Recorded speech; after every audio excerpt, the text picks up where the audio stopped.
तो देखो हमारा जो आज का कॉन्सेप्ट है वो ये है, जैसा कि सामने लिखा भी हुआ है, और हमारी मध्यकालीन इतिहास की क्लास चल रही है। मोहम्मद बिन तुगलक का राजधानी परिवर्तन, ठीक है, मैंने शॉर्ट में लिख दिया है, बस इतना याद रखेंगे, मोहम्मद बिन तुगलक MBT, ठीक है। और उसके राजधानी परिवर्तन का उद्देश्य क्या था, क्यों उसने राजधानी परिवर्तित की थी, ठीक है। बहुत ध्यान से सुनना, सभी स्टूडेंट ध्यान से सुनेंगे पूरे कॉन्सेप्ट को। और इसमें हैं मेरे अकॉर्डिंग अगर मैं बताऊं कि हाँ 8-10 क्वेश्चन बढ़िया लेवल के हैं जी। मैं इसको कॉन्सेप्ट को बनाने का मेरा एक उद्देश्य और वीडियो डालने का भी ऑफलाइन कोचिंग की, कि जैसा भी हाल ही में पेट का एग्ज़ाम हुआ तो उसमें बहुत गहराई से क्वेश्चन पूछे गए GS में, ठीक है। तो इस कॉन्सेप्ट को अगर आप पढ़ लेंगे एक बार तो लाइफ टाइम क्वेश्चन गलत नहीं होगा, कितनी गहराई से इससे सवाल आए, निश्चित रूप से कॉन्सेप्ट पढ़ने के बाद सवाल सही होगा। तो ध्यान से केवल सुनना है पूरे कॉन्सेप्ट को। तो देखो, जैसा कि सबसे पहले अगर मैं शुरुआत करूं कि मोहम्मद बिन तुगलक, जैसा मैंने कल हमारा लेक्चर चल भी रहा और बताया, 1325 से लेकर इनका टर्म है 1351, ठीक है। तो इनका एक महत्वपूर्ण कदम था राजधानी परिवर्तन वाला। तो जैसे हाल ही में एक दिल्ली पुलिस का एग्ज़ाम भी आ रहा है, तो एकदम कॉमन सवाल पूछ लेगा कि मोहम्मद बिन तुगलक ने अपना राजधानी परिवर्तन किस सन में किया था, ठीक है। तो वो तो आपको याद रखना ही है कि 1327 ईस्वी में उन्होंने अपना राजधानी परिवर्तन किया। अगला सवाल जब कई बार पूछेगा कि भाई राजधानी परिवर्तन 1327 में किया तो क्यों किया परिवर्तन, ये थोड़ा सा वो सवाल होता है जैसे कि हाल ही में एक पेट का एग्ज़ाम हुआ उसमें पूछ ले, इस तरीके से पूछ ले कि क्यों किया। अब क्यों वाला सवाल क्या है कि लगभग ये मान के चलिए वो गहराई में चला गया अब सवाल, ठीक है।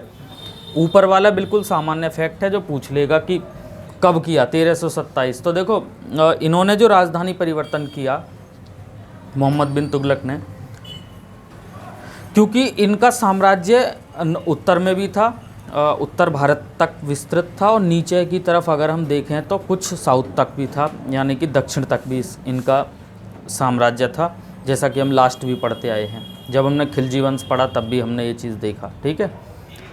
तो इन्होंने राजधानी परिवर्तन क्यों किया, थोड़ा सा ध्यान देंगे। इन्होंने राजधानी परिवर्तन इसलिए किया ताकि ये बीच में रह सकें, भारत के मिडिल पॉइंट पर, और दोनों तरफ शासन को संभाल सकें। ध्यान से सुनना एक बार, एकदम किताबी लैंग्वेज से थोड़ा हटके, ठीक है।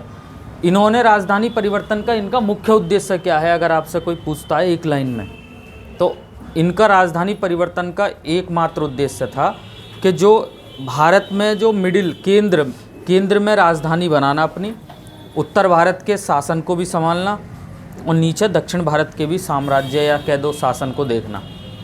ये इनका महत्वपूर्ण मुख्य उद्देश्य था राजधानी परिवर्तन का, ठीक है। अब दरअसल में ध्यान देंगे, मैं एक नाम आपको दिला रहा हूँ याद, यहाँ से सीधा सवाल टकराएगा एग्जाम में आके भविष्य में 100%। जब इन्होंने राजधानी परिवर्तन की तो राजधानी परिवर्तन कहाँ से कहाँ पर की, तो देखिए इन्होंने जो राजधानी परिवर्तन की दिल्ली से देवगिरी या फिर कह दो दौलताबाद, और ये है आपका महाराष्ट्र में, ठीक है। तो मैं केवल ये कहना चाह रहा हूँ, तो ध्यान रखना है दिल्ली से देवगिरी स्थानांतरित की, एक तो ये याद रखना है। अगर दिल्ली से देवगिरी ना आए तो दिल्ली से दौलताबाद स्थानांतरित की, ये भी याद रखना, ठीक है। या दिल्ली से महाराष्ट्र, क्योंकि दौलताबाद कहाँ है, महाराष्ट्र में, ठीक है। तो ये 2-3 फैक्ट हैं जो याद रखने हैं। अब दरअसल में एक बात याद रखनी है, जैसे कि हम पीछे से सूफी संत के बारे में कुछ चीज़ें पढ़ते आ रहे हैं, तो एक सूफी संत हमने पढ़े हैं शेख निजामुद्दीन औलिया, जो हम पीछे पढ़ते आए। एक और सूफी संत थे जिनका नाम है शेख बुरहानुद्दीन, थोड़ा नाम ध्यान से सुनना मैं जो बता रहा हूँ, शेख बुरहानुद्दीन, ठीक है, जो कि निजामुद्दीन औलिया के शिष्य थे। तो एक तो अगर मैं बिल्कुल सिपाही लेवल की भर्ती परीक्षा के हिसाब से देखें तो सिंपल क्वेश्चन एग्जाम में बन जाएगा और पूछ लेगा शेख बुरहानुद्दीन जो कि एक सूफी संत थे, किसके शिष्य थे, शेख निजामुद्दीन औलिया के। समझ रहे हैं ना, क्लियर है इतना, शेख निजामुद्दीन औलिया के शिष्य थे।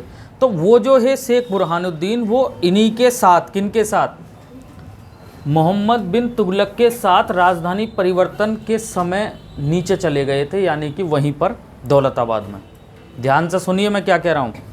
अब देखिए क्या सवाल आएगा, जैसे कि अभी हाल ही में पेट का एग्ज़ाम हुआ और इतना डीप सवाल पूछे गए, तो अब यही सवाल कैसे डीपली जाएगा, थोड़ा सा ध्यान से सुनना। कि जिस समय मोहम्मद बिन तुगलक ने राजधानी परिवर्तन किया, जिस समय मोहम्मद बिन तुगलक ने राजधानी परिवर्तन किया, उस समय उनके साथ दौलताबाद कौन से सूफी संत गए थे। अब 4 ऑप्शन में होंगे और 4 सूफी संत होंगे, तो याद रखना शेख बुरहानुद्दीन उनके समय वहाँ उनके साथ वहाँ गए थे। कहाँ पर? दौलताबाद, या कह दो देवगिरी। बात क्लियर? अब देखो ध्यान से सुनना एक बार।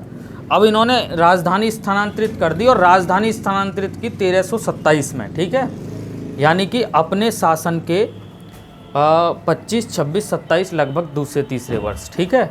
अब राजधानी परिवर्तन क्योंकि अब आप बता सकते हो एक लाइन में, मैं कभी भी बताया हूँ, एक बार और बताऊँगा, बस ध्यान से सुनना। उत्तर भारत में साम्राज्य को देखने के लिए और दक्षिण भारत के भी साम्राज्य को व्यवस्थित रूप से देखने के लिए, यानी कि ऐसा पॉइंट बीच में बनाया दौलताबाद राजधानी, ताकि दोनों तरफ की व्यवस्था को मोहम्मद बिन तुगलक देख सकें, ठीक है। हालांकि कुछ इतिहासकारों ने अलग अलग बात कही हैं, समझ रहे हैं। तो वैसे मेन बात यही है जो मैं बता रहा हूँ कि वो दोनों तरफ अपनी शासन व्यवस्था को बेहतर बनाना चाह रहे। अब देखो ध्यान से सुनिए, कुछ समय ऐसे ही बीता वहाँ पर, सन 1335, ध्यान देंगे। 1327 के बाद कौन सी सन पर ध्यान देना? 1335, ठीक है। अच्छा 1335 में ऐसा क्या हुआ कि 1335 पर ध्यान देना? दरअसल में ऐसा हुआ, उत्तर भारत यानी कि नॉर्थ इंडिया ऊपर की तरफ, याद कह दो कर्क रेखा से ऊपर की तरफ, ठीक है, क्योंकि कर्क रेखा से जो ऊपर होता है वो उत्तर का भाग है भारत का और कर्क रेखा से नीचे दक्षिण वाला है। तो उत्तर में एक बीमारी फैली इनके समय में, प्लेग, ध्यान देंगे, प्लेग बीमारी, जैसा कि हम साइंटिफिक लैंग्वेज में पढ़ते भी हैं, कई बार पूछा जाता है। हालांकि मैं इस क्वेश्चन को यहाँ बता के चल रहा हूँ वीडियो के माध्यम से, क्योंकि कई बार परीक्षा में ये रखा सा क्वेश्चन आ जाता कि प्लेग किसके कारण होता? बैक्टीरिया के द्वारा होती है बीमारी। प्लेग किस बैक्टीरिया के द्वारा होती है? अगर डीपली पूछ ले तो पास्चुरेला पेस्टिस नामक एक बैक्टीरिया होता है इसका, ऐसा ही है, उसके द्वारा होती है। और प्लेग जो बीमारी है, समझ रहे हैं, वो चूहे में पाए जाने वाले एक पिस्सू से होती है, समझ रहे हैं, या कह सकते हैं कि जो मनुष्य में जो ये बीमारी आती है किसके द्वारा आती है? चूहे के द्वारा। और सबसे पहले इस बीमारी की अगर शुरुआत हुई तो चीन में हुई थी, चाइना में, ये हमें याद रखना ही है। तो ऐसा हुआ, मोहम्मद बिन तुगलक के समय में प्लेग बीमारी आई उत्तर भारत में, ठीक है, और महामारी के रूप में फैल गई, ठीक है। तो एक सवाल और आपके दिमाग में क्लियर हो गया होगा, थोड़ा ध्यान देंगे, क्योंकि मेरा इस वीडियो को बनाने का एकमात्र उद्देश्य है स्टूडेंट, क्योंकि हमारे यहाँ तो मैक्सिमम स्टूडेंट सब इंस्पेक्टर की तैयारी करते हैं ज़्यादा से ज़्यादा, लेकिन इस कॉन्सेप्ट को पढ़ने के बाद ना तो सवाल इससे कॉन्सेप्ट से संबंधित आईएएस में गलत हो सकता, ना ही इससे संबंधित यूपी पीसीएस में गलत हो सकता, ना ही यूपी एसआई में, SSC, Delhi police, UP TET, CTET, कोई भी एग्ज़ाम हो रेलवे तक का। तो इनके समय में आई प्लेग बीमारी। तो प्लेग अगर पूछ ले कि किस शासक के समय में प्लेग बीमारी आई थी दिल्ली सल्तनत के दौरान, तो बता देना है मोहम्मद बिन तुगलक। अब दरअसल में जब ऊपर प्लेग बीमारी आई तो थोड़ा सा कॉन्सेप्ट में ध्यान दें, जो मैं बात बोल रहा हूँ, एक एक बात को सुनना सही से, ठीक है। तो जो ऊपर की तरफ जब बीमारी चल रही थी तो इन्होंने क्या किया कि उसी समय में कुछ समय पहले, साल 2 साल पहले, मोहम्मद बिन तुगलक ने जो दोआब क्षेत्र है, जिसको हम कहते हैं गंगा यमुना के बीच का इलाका, बहुत ध्यान से सुनना एक बार, तो वो जो दोआब क्षेत्र है उसमें इन्होंने कर में वृद्धि भी कर दी थी साथ के साथ। किसने? मोहम्मद बिन तुगलक ने। तो दरअसल में क्या हुआ कि उस क्षेत्र में जब कर में वृद्धि कर दी तो उस क्षेत्र में प्लेग बीमारी भी आई, तो कहीं ना कहीं अकाल की स्थिति और तकड़ी वाली बन गई। तो अकाल जो पड़ा सबसे पहले दिल्ली सल्तनत के इतिहास में, वो भी किसके समय में पड़ा? मोहम्मद बिन तुगलक के समय में। और चूंकि इन्हीं के समय में अकाल पड़ा, तो अकाल, कई बार पूछा जाएगा कि अकाल सहायता करने वाले दिल्ली सल्तनत के पहले शासक कौन हैं? मोहम्मद बिन तुगलक, ठीक है। अब दरअसल में ध्यान से सुनना, एक बहुत महत्वपूर्ण पॉइंट है, बिल्कुल एकदम स्टार वाला सवाल है जो याद रखना है। तो जब अकाल पड़ा तो अकाल में एक अफवाह फैली उत्तर भारत में कि सुल्तान की मृत्यु हो गई। बहुत ध्यान से सुनिए मैं क्या कह रहा हूँ। किसकी? मोहम्मद बिन तुगलक की एक अफवाह फैली। अब दरअसल में सुल्तान नीचे की तरफ थे, कहाँ? साउथ में, दौलताबाद, जहाँ उन्होंने राजधानी स्थानांतरित की। ठीक है, तो हुआ क्या फिर लास्ट में चल के? सुल्तान को मालूम पड़ा कि अफवाह फैली हुई है। सुल्तान ने वहाँ पर, क्योंकि उन्हें मालूम था कि प्लेग बीमारी भी फैली हुई है, तो सुल्तान ने एक निर्णय लिया कि हम अपना राजधानी फिर से परिवर्तन करते हैं, वहाँ पर परिवर्तन करते हैं फिर से। तो ध्यान रखना ये सन दोनों बेहतरीन हैं। राजधानी पहली बार जो परिवर्तित की थी दिल्ली से दौलताबाद, या कह दो दिल्ली से देवगिरी, तब तो की थी 1327 में। याद रखना, दोनों चीज़ें याद रखनी है। ये जो पहले स्टेप में हुई थी ये तो 1327, ठीक है, 1327। लेकिन अगर पूछ ले कि देवगिरी से वापस दिल्ली स्थानांतरित कब की थी मोहम्मद बिन तुगलक ने, तो याद रखना 1335। ये आपसे सीधा पूछ लिया जाएगा कि देवगिरी दौलताबाद से वापस दिल्ली स्थानांतरित कब की थी? 1335। किसने? मोहम्मद बिन तुगलक ने। क्योंकि वहाँ स्थिति को सुधारने के लिए भी, क्योंकि अकाल की स्थिति फैली हुई थी, साथ के साथ प्लेग बीमारी थी। ठीक है, अब देखो एक लास्ट पॉइंट बताऊंगा और जो इम्पोर्टेंट है, जैसा कि मैंने स्टार्ट में ही बताया,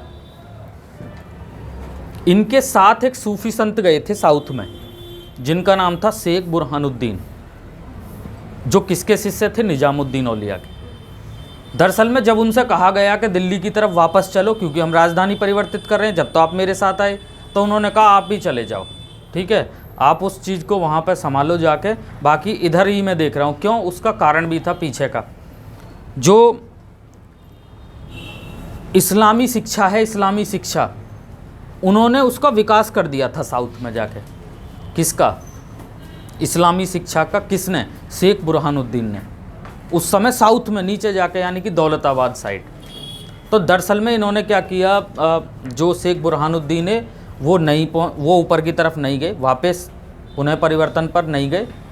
तो दक्षिण भारत में एक सवाल पूछा जाता है आपसे, और ये सवाल 100% कभी भविष्य में सीधा रखा मिलेगा कि दक्षिण भारत में, यानी कि साउथ इंडिया में, चिश्ती सिलसिले की नींव डालने का श्रेय किस सूफी संत को है? शेख बुरहानुद्दीन, क्योंकि ये डाल कर आए थे नीचे की तरफ। वैसे अगर पूछे कभी कि भारत में चिश्ती सिलसिले की नींव रखने का श्रेय किसे है, तो मुइनुद्दीन चिश्ती। दोनों में अंतर है, ध्यान देना। अगर पूछे भारत में चिश्ती सिलसिले की नींव किसके द्वारा रखी गई? शेख मुइनुद्दीन चिश्ती। और अगर पूछे दक्षिण भारत में चिश्ती सिलसिले की नींव किसके द्वारा रखी गई? शेख बुरहानुद्दीन। शेख बुरहानुद्दीन कौन थे? जो मोहम्मद बिन तुगलक के समय में राजधानी परिवर्तन के दौरान दौलताबाद गए थे, लेकिन पुनः जब राजधानी परिवर्तन हुई वो वापस नहीं आए, क्योंकि उन्होंने वहाँ पे शिक्षा का अपना केंद्र बना दिया था। तो यहाँ 2 स्टेप याद रखने हैं, बहुत महत्वपूर्ण हैं, कि लास्ट बता के चल रहा हूँ कि मोहम्मद बिन तुगलक के द्वारा दिल्ली से देवगिरी राजधानी परिवर्तित हुई 1327 में, जो की गई, ठीक है, और वापस दौलताबाद से, यानी कि देवगिरी दौलताबाद से वापस दिल्ली राजधानी कब स्थानांतरित की गई? तो जब स्थानांतरित की गई 1335। क्लियर है? क्लियर? तो इतना कॉन्सेप्ट, इसे 1-2 बार ढंग से पढ़ लेना है, ज़्यादा बेहतर रहेगा। कई बार एग्ज़ाम में यहाँ से सीधे सवाल पूछे जा सकते हैं। दोस्तों, कॉन्सेप्ट कैसा लगा वीडियो में अवश्य बताएं, और जो लोग चैनल पर पहली बार विजिट कर रहे हैं, अर्थात हमारे चैनल को पहली बार देख रहे हैं, वो चैनल को सब्सक्राइब अवश्य करें, ताकि इसी प्रकार की जो पढ़ाई से संबंधित जो ऑथेंटिक जानकारी है वो आपको मिलती रहे। बहुत बहुत धन्यवाद।